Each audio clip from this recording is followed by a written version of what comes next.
السلام علیکم ورحمۃ اللہ۔ یہ اذان کے بعد جو دعا پڑھی جاتی ہے، وزن بھی پڑھے اور سننے والے بھی پڑھیں، یہ بہت ہی زبردست دعا ہے اور بہت ہی زبردست عقیدے کی بات اس کے اندر بیان ہوئی ہے۔ میں نے ضروری سمجھا کہ اپنے بھائیوں تک اس کی ذرا تفصیل بیان کروں۔ اس میں اللہ تعالیٰ سے دعا کی جاتی ہے کہ اے اللہ، اس کامل پکار اور قائم ہونے والی صلات کے رب، یعنی تیرے لیے یہ صلات اب قائم ہونے والی ہے، کھڑے ہونے والی ہے، صرف تجھے پکارا جائے گا، تیرے سامنے رکوع ہوں گے، سجدے ہوں گے۔ اے ہمارے مالک، ہمارے پیارے نبی محمد صلی اللہ علیہ وآلہ وسلم کو وسیلہ اور فضیلت عطا فرما اور انہیں اس مقام محمود پر پہنچا جس کا تو نے ان سے وعدہ فرمایا ہے۔ یہ قرآن میں سورہ بنی اسرائیل میں میرے خیال میں اللہ تعالیٰ نے وعدہ فرمایا ہے نبی علیہ السلام سے کہ آپ کو مقام محمود پر فائز کیا جائے گا۔ اور یہاں ہم دعا مانگتے ہیں کہ اے اللہ، ہمارے پیارے نبی محمد صلی اللہ علیہ وآلہ وسلم کو الوسیلہ عطا فرما۔ تو نبی علیہ السلام نے یہ بات بتائی کہ جب مؤذن اذان کہے ساتھ ساتھ وہی الفاظ دہرائے جائیں اور اس کے بعد یہ دعا مانگی جائے۔ تو صحابہ نے پوچھا یا رسول اللہ، یہ الوسیلہ کیا چیز ہے؟ تو نبی علیہ السلام نے بتایا کہ یہ جنت میں، جنت الفردوس میں ایک بلند ترین مقام ہے، ایک جگہ ہے، گویا ایک محل ہے اور بہت ہی زیادہ خوبصورت ہے، اور اللہ تعالیٰ نے ایک بندے کو دینے کا وعدہ فرمایا ہے، اور مجھے یہ امید ہے کہ یہ بندہ میں ہوں گا۔ تو میرے لیے جو اللہ سے درخواست کرے گا کہ اللہ، یہ جو محل ہے، یہ جو زبردست قسم کی جگہ ہے الوسیلہ، یہ ہمارے پیارے نبی محمد صلی اللہ علیہ وسلم کو عطا فرما، تو اس کے اوپر میری شفاعت یعنی قیامت کے دن واجب ہو جائے گی، گویا واجب ہو گئی۔ تو غور فرمائیے اس میں کتنی عقیدے کی باتیں ہیں۔ اس میں ایک چیز یہ ہے کہ دیکھیے، ہمارے نبی محمد صلی اللہ علیہ وسلم اللہ کی رحمت اور شفقت اور دعاؤں سے بے نیاز نہیں ہیں، بلکہ وہ والی دعا جو ہم جس کو صلاۃ و سلام کہتے ہیں، اللہم صلی علی محمد وعلی آل محمد کما صلیت علی ابراہیم وعلی آل ابراہیم انک حمید مجید، اللہم بارک علی محمد، اسی طرح یعنی تو یہ توحید کی سب سے بڑی دعا ہے غور و فکر کرنے والوں کے لیے، بالکل شرک کا رد کرنے والی یہ دعا ہے، کیونکہ پچھلی قوموں نے اپنے انبیاء کو اللہ کے ساتھ شریک ٹھہرایا ہے۔ کوئی بیٹا بناتا ہے، کوئی نور کا ٹکڑا بناتا ہے، کوئی واسطے وسیلے کے ساتھ پکارتا ہے اللہ تعالیٰ کو، نبیوں کے واسطے وسیلے اور بے حق فلاں، بے حرمت فلاں، اس طرح کے شرک وہ کرتا ہے۔ تو اس آخری امت کو یہ طریقہ بتایا گیا ہے تاکہ یہ شرک اور کفر کا کلا کما ہو جائے، اور یہ جب دعا پڑھو گے اپنے نبی صلی اللہ علیہ وآلہ وسلم کے لیے تو یہ بات ذہن میں آئے گی کہ ہم نبی سے اپنے لیے دعائیں مانگنے والے نہیں، بلکہ اپنے نبی کے لیے اپنے مالک سے دعائیں مانگنے والے ہیں، اور ہمارے نبی بھی اللہ کی رحمت سے بے نیاز نہیں ہیں بلکہ اللہ کی رحمت کے محتاج ہیں۔ جس طرح نبی علیہ السلام نے فرمایا کہ کوئی انسان جنت نہیں جا سکتا اپنے عمل کی وجہ سے، اعمال کی وجہ سے۔ تو فوراً صحابہ کا دھیان آپ کی طرف گیا، چونکہ آپ کا عمل بہت زیادہ تھا، اور صحابہ دیکھ رہے تھے، حیران بھی ہوتے تھے اتنا زیادہ کوئی عمل اللہ تعالیٰ کے لیے کر سکتا ہے۔ تو فوراً کسی صحابی نے جرأت کی اور کہا کہ انت یا رسول اللہ، کیا آپ بھی اپنے اعمال کی وجہ سے جنت نہیں جا سکتے ہیں؟ تو فوراً نبی علیہ السلام نے بغیر کسی سوچے، کیونکہ یہ عقیدہ ہوتا ہے، جب عقیدے اور ایمان کا معاملہ ہوتا ہے تو وہاں بالکل ایک جو جواب ہوتا ہے بڑھ کے زبردست ہوتا ہے۔ فرمایا بالکل ہاں، میں بھی، ہاں یہ اور بات کہ اللہ کی رحمت مجھے ڈھانپ لے گی، اللہ کی رحمت اور شفقت کی وجہ سے میں جنت میں جاؤں گا، اپنے اعمال کی وجہ سے نہیں۔ تو ہر انسان یہ سوچے کہ ہم اپنے اعمال کی وجہ سے نہیں جا سکتے ہیں جنت میں۔ یاد رکھیے ہمارا مالک اور خالق جو ہے بہت ہی زیادہ رحمت اور شفقت کرنے والا ہے، وہ اپنی رحمت کے صدقے ہمیں جنت میں لے کے جائے گا انشاءاللہ۔ تو یہ الوسیلہ وہ جگہ ہے، ایک مقام ہے۔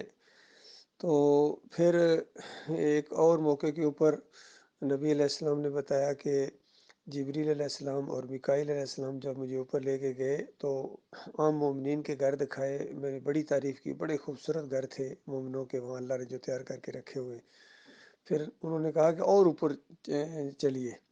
اور اوپر گئے تو ان سے بھی زیادہ خوبصورت مکانات، محلات مجھے دکھائے گئے۔ تو میں نے کہا یہ کن کے مکانات ہیں، محلات ہیں؟ تو فرشتوں نے کہا کہ یہ شہداء کے ہیں، یعنی حیثیت ان کے ہم ہوں گے ایک سے ایک بڑھ کر۔ پھر کہتے ہیں کہ ہم اور اوپر گئے اور ان شہداء کے گھروں سے بھی زیادہ ایک اچھا محل میں نے دیکھا۔ تو میں نے کہا یہ کس کا گھر ہے؟ تو دونوں فرشتوں نے کہا کہ یہ آپ کا گھر ہے۔ تو نبی علیہ السلام نے کہا کہ پھر چھوڑو میں ذرا اندر داخل ہو جاؤں۔ تو دونوں فرشتوں نے، جبریل علیہ السلام اور میکائیل علیہ السلام نے کہا کہ ابھی نہیں، ابھی آپ کی زندگی کا کچھ حصہ باقی ہے، جیسا ہی وہ پورا کریں گے آپ یہاں آ جائیں گے۔ تو آپ غور کیجئے جبریل علیہ السلام اور میکائیل علیہ السلام کا کیا عقیدہ ہے۔ یہ عقیدہ سارے صحابہ کرام کا تھا۔ اور جب ابو بکر صدیق خلیفہ منتخب ہوئے تو اگلے دن صبح جو پہلی صلاۃ فجر میں ادا کی گئی، اس کے بعد عمر بن خطاب نے لوگوں کو خطاب کیا، یہ بات یعنی خلافت کے بارے میں بتانے کے لیے۔ پہلی بات یہی کہی کہ دیکھو میرے بھائیوں، جیسا کہ تم سب جانتے ہو کہ محمد صلی اللہ علیہ وآلہ وسلم اس دنیا کی جگہ سے بہتر جگہ چلے گئے ہیں، اور جو اللہ تعالیٰ نے ان کے لیے بہتر سمجھا وہ اللہ تعالیٰ نے کیا ہے، یہ اللہ کا فیصلہ ہے۔ یعنی کس طرح میں کہتا ہوں حکمت اور دہرائی کے اندر ڈوبے ہوئے یہ الفاظ تھے، اور زبردست قسم کا خطبہ دیا عمر بن خطاب رضی اللہ تعالیٰ نے، اور کہا کہ دیکھو قرآن کی طرف اشارہ کر کے کہ یہ وہ کتاب ہے جس کے ذریعے اللہ نے اپنے نبی کو ہدایت دی۔ گویا یہ تعلیم دے رہے تھے کہ دیکھو یہ کتاب ہمارے اندر موجود ہے۔ اور یہی بات انہوں نے یہ کہی تھی جب نبی علیہ السلام نے زندگی میں کہا تھا کہ لاؤ کاغذ پینسل، میں تمہیں ایسی بات لکھواؤں کہ پھر کبھی گمراہ نہیں ہوگے۔ حالانکہ اس سے پہلے نبی علیہ السلام کہہ چکے تھے ترکت فیکم امرین لن تضلوا بما تمسکتم بہما کتاب اللہ و سنت رسولی، کہ تمہارے درمیان دو چیزیں چھوڑے کے جا رہا ہوں، کبھی گمراہ نہیں ہوں گے جب تک تم ان کو مضبوطی کے ساتھ پکڑے رکھو گے۔ ایک اللہ کی کتاب ہے قرآن، اور ایک میری سنت ہے، یعنی میرا طریقہ، اس کی تفسیر، اس کی تشریح، اس پر عمل، یہ سب چیزیں آپ کے پاس موجود ہیں، کبھی گمراہ نہیں ہوں گے۔ ساری چیزیں موجود تھیں۔ تو اس وقت نبی علیہ السلام کے اوپر سخت بیماری کا معاملہ تھا، سخت تیز بخار تھا، کبھی چادر ڈالتے تھے، کبھی اتارتے تھے، کبھی پانی اوپر ڈلواتے تھے۔ ایسے موقع کے اوپر عمر بن خطاب رضی اللہ عنہ نے کہا کہ حسبنا کتاب اللہ، یہ لوگوں یعنی گھبرانے کی ضرورت نہیں ہے، پریشانی کی ضرورت نہیں ہے، اللہ کی کتاب ہمارے لیے کافی ہے۔ یعنی گویا نبی علیہ السلام بتا چکے ہیں پہلے، تو اب ان کو مزید تکلیف دینے کی ضرورت نہیں ہے۔ تو بعد میں نبی علیہ السلام نے جب غشی تاری ہوگی، پھر جب ہوش میں آئے تو نبی علیہ السلام نے یہ نہیں کہا کہ لاؤ میں جو کہہ رہا ہوں، نبی علیہ السلام نے گویا تصدیق کر دی کہ عمر بن خطاب بالکل صحیح کہہ رہے ہیں۔ اس سے پہلے بھی کئی موقعوں پر ایسا ہوا تھا زندگی کے اندر، وہ جو نبی علیہ السلام نے اپنے جوتے دے کے ابو ہریرہ کو باہر بھیجا کہ جاؤ اعلان کر دو کہ جو بھی لا الہ الا اللہ محمد رسول اللہ دل کی گہرائی سے پڑھے گا اور یعنی اس پر قائم رہے گا، وہ ضرور آخر جنت میں جائے گا۔ تو پہلے آدمی ہی عمر بن خطاب ملے، تو انہوں نے کہا ابو ہریرہ واپس چلو۔ پھر نبی علیہ السلام کے پاس آ کے کہا یا رسول اللہ ان لوگوں کو عمل کرنے دیجئے، بات تو اپنی جگہ یعنی سچی ہے، حقیقت ہے، اور اگر صرف یہ بات بتا دی تو ظاہر بات ہے پھر وہ عمل کرنا چھوڑ دیں گے اسی پر وہ بھروسہ کر کے۔ تو نبی علیہ السلام نے نہیں کہا نہیں یہ بتانا ضروری ہے، نبی علیہ السلام نے اس کی تصدیق کی، دوبارہ نہیں بھیجا اس طرح کا پیغام لوگوں تک۔ یہ اور بات کہ اللہ تعالیٰ نے رحمت فرمائی، شفقت فرمائی انسانوں کے اوپر، اور ہماری زندگی میں یہ بات راز یعنی کھل گیا، اور یہ بات ہم تک پہنچ گئی، صحابہ کے ذریعے پہنچ گئی یہ چیز۔ تو یہ چیزیں ہیں ساری، یہ ساری بتاتی ہیں کہ اللہ تعالیٰ بڑی عظیم ہستی ہے، اور نبی علیہ السلام کے لیے دعائیں کرنا ہمارے ایمان کا حصہ ہے۔ اسی وجہ سے ہم تشہد میں جب بیٹھتے ہیں اور اشہد ان لا الہ الا اللہ و اشہد ان محمد عبدہ و رسولہ پڑھنے کے بعد نبی علیہ السلام نے فرمایا جو محبوب ترین دعا ہے، جو بھی آپ کی سب سے بڑی ضرورت ہے، جو بھی دعا ہے وہ مانگو۔ یہ نہیں کہا کہ میرے اوپر صلاۃ و سلام بھیجو،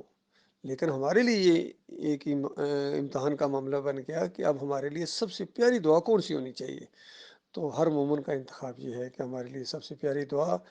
اللہم صلی علی محمد وعلی آل محمد کما صلیت علی ابراہیم وعلی آل ابراہیم انک حمید مجید، یہ ہے ہماری سب سے پیاری دعا اپنے نبی صلی اللہ علیہ وآلہ وسلم کے لیے، کیونکہ ہمیں نبی علیہ السلام سے ہر رشتے سے زیادہ پیار ہے، محبت ہے، ہمارے ایمان کا حصہ ہے، کیونکہ انہوں نے اللہ کی بندگی کی ہے اور اللہ کے دین کو سچائی کے ساتھ پہنچایا ہے، اور اس کی خاطر کتنی تکلیفیں اٹھائی ہیں، کتنی مصائب سے گزرے ہیں، لیکن کسی لمحے ایک بال برابر کمی نہیں دکھائی، پیچھے نہیں ہٹے ہیں۔ تو ہمیں اپنے مالک سے چونکہ محبت ہے، اپنے رب سے محبت ہے، تو ہمارے مالک اور خالق کی جو بھی فرمان برداری کرتا ہے، حکم مانتا ہے، وہ ہمیں محبوب ہے، ہمیں پیارا ہے، ہمارا دوست ہے۔ الحب للہ والبغض للہ، اسی کو کہتے ہیں۔ تو یہ جو اس سے وسیلے سے لوگوں نے اس طرح دعا مانگنا شروع کر دیا ان مولویوں اور پیروں نے کہ یا اللہ اپنے حبیب کے صدقے، اپنے فلاں کے وسیلے سے دعا قبول کر، فلاں کے حق سے، فلاں کی حرمت سے یہ دعا میری قبول کر۔ یہ خالص مشرکانہ دعا ہے، اور اللہ کا غضب نازل ہوتا ہے، اللہ کی لعنت پڑتی ہے ایسے لوگوں کے اوپر، قرآن کا انکار ہو جاتا ہے اس طرح دعا مانگنا کہ فلاں کے صدقے، فلاں کے وسیلے، بے حق فلاں، بے حرمت فلاں۔ اور جس طرح یہ شاہ اسماعیل شہید نے اپنی کتاب تقویۃ الایمان کے اندر لکھا کہ اس طرح دعا مانگنا اے عبد القادر جیلانی، اللہ کے واسطے، شیئن للہ، اس طرح مجھے دے، تو یہ بالکل مشرکانہ طریقہ اس نے کہا ہے، اور یہ شرکیہ اور شرک ہے یہ، اس سے بالکل اعمال برباد ہو جائیں گے۔ جہاں پکارنے سے یا رسول مدد اور یا علی مدد پکارنے سے اعمال برباد ہو جائیں گے، 11ویں کھانے سے اور 10 محرم کی سبیل لگانے سے، کھانے کھلانے سے، کھچڑے کھلانے سے اعمال برباد ہو جائیں گے، 12 ربیع الاول کو کیک کاٹنا اور کھانا کھلانا اعمال برباد ہو جائیں گے، تعویذ پہننے سے اعمال برباد ہو جائیں گے، اور اسی طرح چادر چڑھانا، گنبدوں کی پوجا کرنا، بتوں کی مورتیوں کی پوجا کرنا، گھوڑے کی پوجا کرنا، گائے کی پوجا کرنا، تو یہ سارے مشرکانہ چیزیں ہیں، اس کے اوپر اعمال برباد ہو جائیں گے، اور جنت حرام ہو جائے گی، جہنم لازم ہو جائے گی۔ یہ دو موجبتان کہا نبی علیہ السلام نے کہ دو واجب کرنے والی چیزیں، لازم کرنے والی چیزیں، فرض کرنے والی چیزیں۔ پوچھا یا رسول اللہ یہ کون سی ہیں؟ فرمایا جو اس حالت میں مرے کہ اللہ کے ساتھ شرک نہیں کرتا ہے تو جنت اس کے اوپر واجب ہو جاتی ہے، ضروری ہو جاتی ہے، یعنی لازم ہو جاتی ہے، اللہ تعالیٰ یہ احسان کرتا ہے۔ اور جو شرک کی حالت میں مرا، بال برابر شرک ہے، کوئی پکار کا شرک، واسطے وسیلے کا شرک، قبر پرستی کا شرک، گنبد پرستی کا شرک، وطن پرستی کا شرک، اور جس طرح مسلک پرستی، پیر پرستی، امیر پرستی، جو بھی شرک لے کے اللہ کے پاس جائیں گے، ذرا سا بھی شرک لے کے جائیں گے تو جہنم لازم ہو جائے گی، واجب ہو جائے گی۔ اللہ تعالیٰ غور و فکر کرنے کی توفیق عطا فرمائے۔